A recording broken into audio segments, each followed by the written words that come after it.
নমস্কার, একলব্য প্রকাশনীর উদ্যোগে সংবাদ একলব্যের সহযোগিতায় এই মুহূর্তে শেষ হলো একলব্য মেধা অন্বেষণের প্রথম পর্বের পরীক্ষা।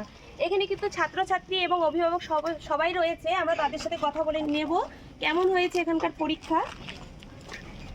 প্রথমেই ছাত্রছাত্রীদের কাছে জানবো কেমন দিয়েছে তারা পরীক্ষা।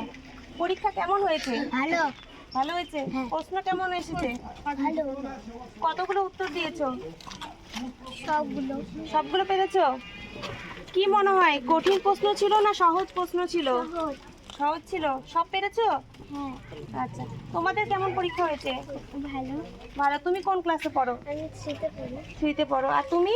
আমি ক্লাস 2 এ পড়ি। 2 এ পড়ো। তার মানে তোমাদের সবারই পরীক্ষা ভালো হয়েছে, তাই তো? হ্যাঁ। সবাই সব অ্যানসার দিয়েছো? হ্যাঁ। আচ্ছা, আমরা কিন্তু ছাত্রছাত্রীদের কাছে জানলাম তারা কিন্তু খুব ভালো পরীক্ষা দিয়েছে। আর এরপর আমরা অভিভাবকদের কাছ থেকে জানবো আরো বিস্তারিত। ম্যাম, আপনার কাছে জানবো যে এই যে পরীক্ষার সিস্টেম যেরকম দেখলেন, কি মনে হচ্ছে কতটা অন্যান্য পরীক্ষা থেকে কতটা আলাদা? খুবই আলাদা মনে হচ্ছে, আর আগে ছিল না, আর এখন এই জিনিসগুলো হচ্ছে, বেশ ভালো লাগছে। কি মনে হচ্ছে এতে বাচ্চাদের উন্নতি হবে? হ্যাঁ, উন্নতি এরকম হলে তো আরো ভালো হবে। এরপরে এইটা 2000 পরে যেন আরেকবারও হয়, এটা ইচ্ছা আছে। আচ্ছা, আর কি বলবেন যে এই যে এই ধরনের পরীক্ষা কি বলবেন? কি বলবে যে আরো